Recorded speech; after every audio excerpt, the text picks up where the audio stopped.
Hi everybody, it's time for another installment of Story Time with Nonna.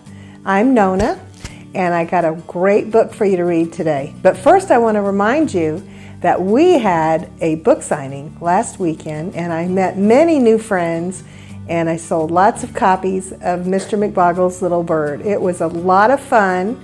There were kids that we had a coloring contest, and so they're working on their coloring pages, and we'll see who the winner of the free copy of Mr. McBoggle's Little Bird will be. That will be exciting, and we'll announce that here on my YouTube channel. So today we've got an oldie but a goodie, Mike Mulligan and his steam shovel. Let's get started.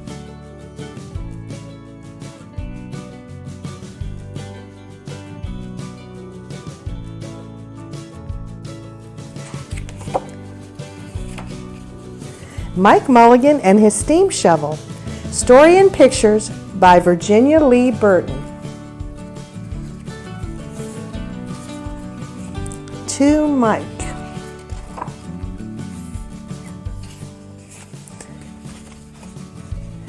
Mike Mulligan had a steam shovel, a beautiful red steam shovel.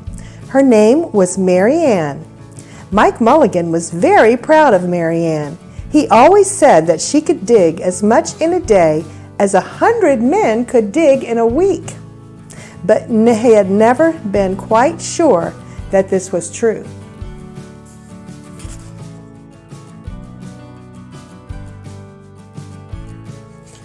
Mike Mulligan and Marianne had been digging together for years and years. Mike Mulligan took such good care of Marianne, she never grew old. It was Mike Mulligan and Marianne and some others who dug the great canals for the big boats to sail through.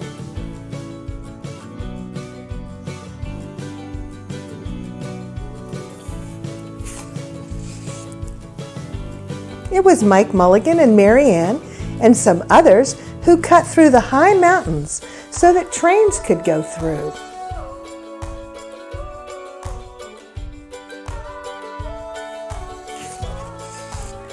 It was Mike Mulligan and Marianne and some others who lowered the hills and straightened the curves to make the long highways for the automobiles.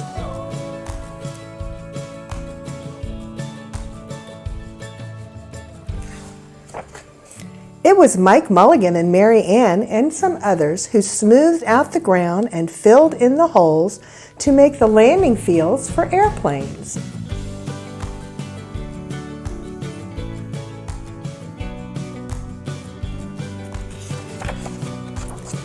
It was Mike Mulligan and Marianne and some others who dug the deep holes for the cellars of the tall skyscrapers in the big cities. When people used to stop and watch them, Mike Mulligan and Marianne used to dig a little faster and a little better. The more people stopped, the faster and better they dug.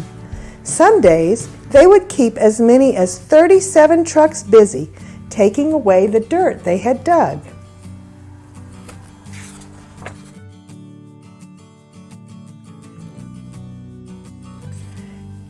Then along came the new gasoline engine shovels, and the electric shovels, and the new diesel motor shovels, and they all took jobs away from the steam shovels. Mike Mulligan and Marianne were very sad. Nobody needed them anymore. Boy, I'd be sad too.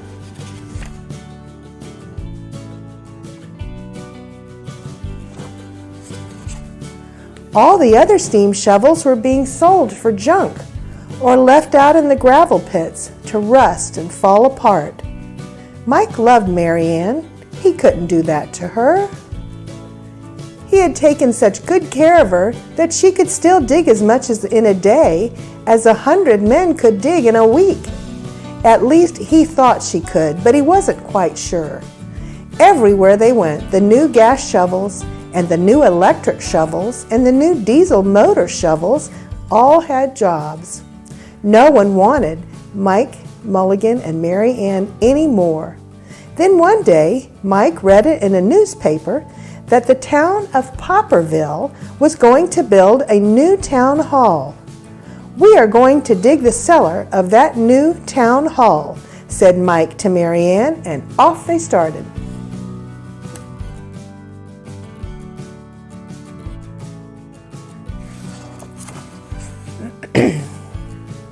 They left the canals and the railroads and the highways and the airports and the big cities where no one wanted them anymore and went out away to the country. They crawled along slowly up the hills and down the hills till they came to the little town of Popperville.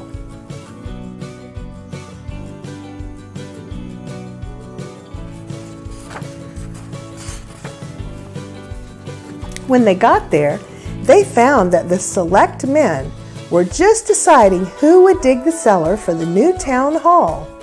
Mike Mulligan spoke to Henry B. Swap, one of the select men. "I heard," he said, "that you are going to build a new town hall.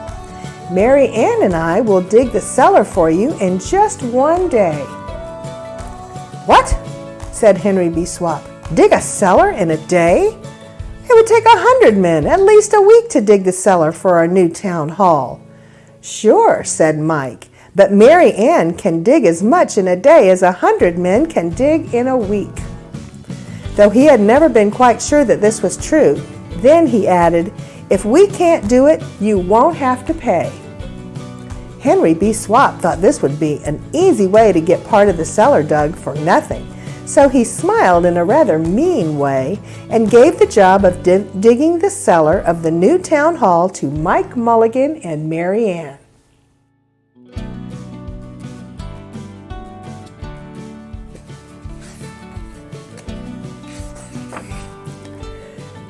They started early in the morning, just as the sun was coming up. Soon a little boy came along. "Do you think they will finish by sundown?" he said to Mike Mulligan. "Sure," said Mike. "If you stay and watch us, we always work faster and better when someone is watching us." So the little boy stayed to watch.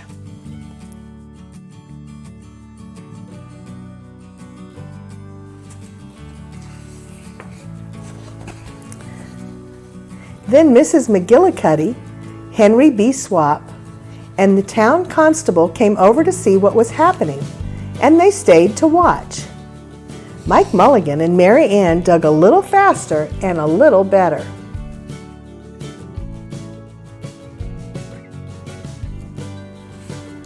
This gave the little boy a good idea. He ran off and told the postman with the morning mail, the telegraph boy on his bicycle, the milkman with his horse and cart, the doctor on his way home, and the farmer and his family coming into town for the day. And they all stopped and stayed to watch. That made Mike Mulligan and Marianne dig a little faster and a little better. They finished the first corner neat and square, but the sun was getting higher.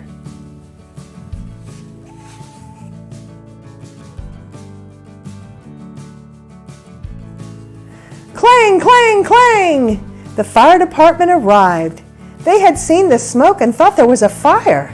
Then the little boy said, "Why don't you stay and watch?"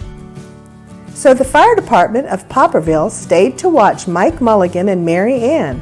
When they heard the fire engine, the children in the school across the street couldn't keep their eyes on their lessons. The teacher called a long recess and the whole school came out to watch. That made Mike Mulligan and Marianne dig still faster and still better. They finished the second corner neat and square, but the sun was right up in the top of the sky. Ooh, wonder if they'll make it.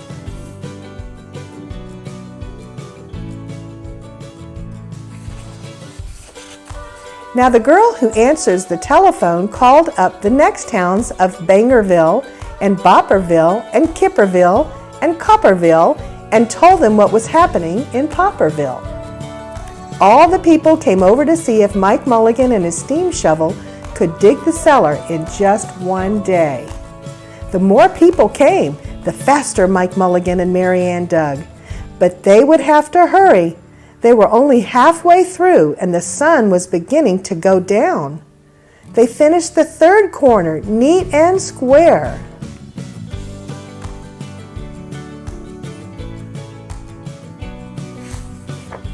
Never had Mike Mulligan and Marianne had so many people to watch them.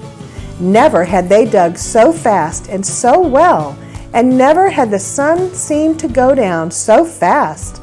"Hurry, Mike Mulligan! Hurry, hurry!" shouted the little boy. "There's not much more time."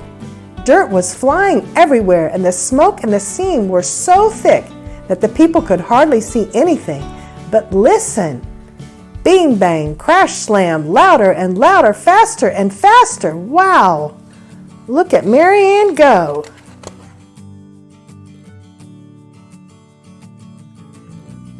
Then suddenly it was quiet. The dirt settled down and the smoke and steam cleared away. And there was the cellar, all finished. 4 corners neat and square, 4 walls straight down, and Mike Mulligan and Marianne at the bottom, and the sun was just going down behind the hill. "Hooray!" shouted the people. "Hooray for Mike Mulligan and his steam shovel. They have dug the cellar in just one day."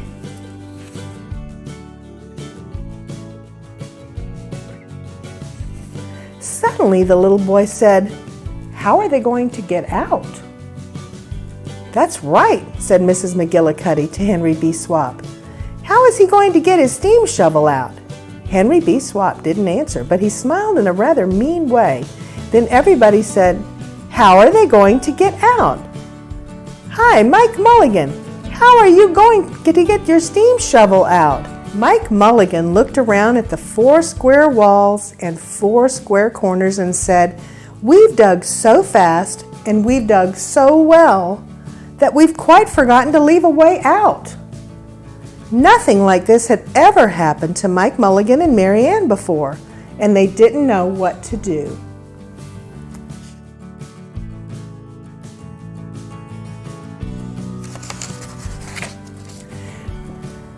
Nothing like this had ever happened before in Popperville.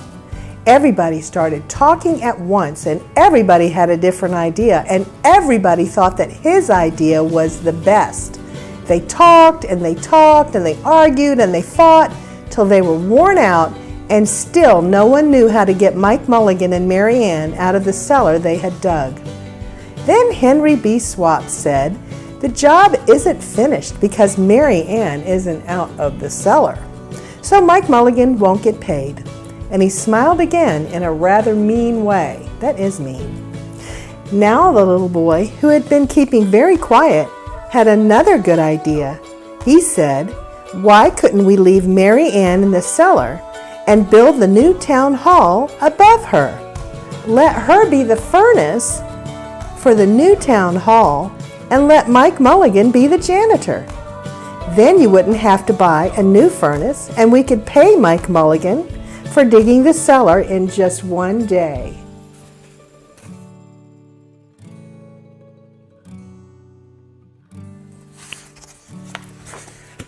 "Why not?" said Henry B. Swap, and smiled in a way that was not quite so mean. "Why not?" said Mrs. McGillicuddy. "Why not?" said all the people. And soon they found a ladder and climbed down into the cellar to ask Mike Mulligan and Marianne. "Why not?" said Mike Mulligan. So it was decided and everyone was happy.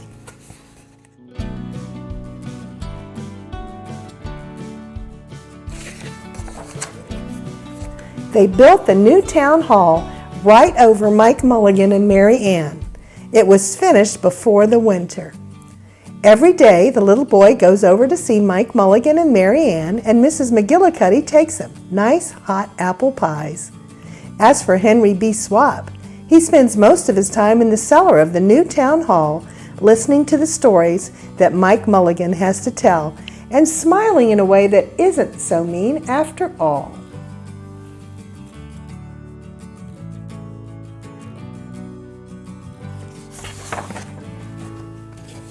Now, when you go to Popperville, be sure to go down in the cellar of the new town hall. There they'll be, Mike Mulligan and Marianne, Mike in his rocking chair smoking his pipe, and Marianne beside him, warming up the meetings in the new town hall.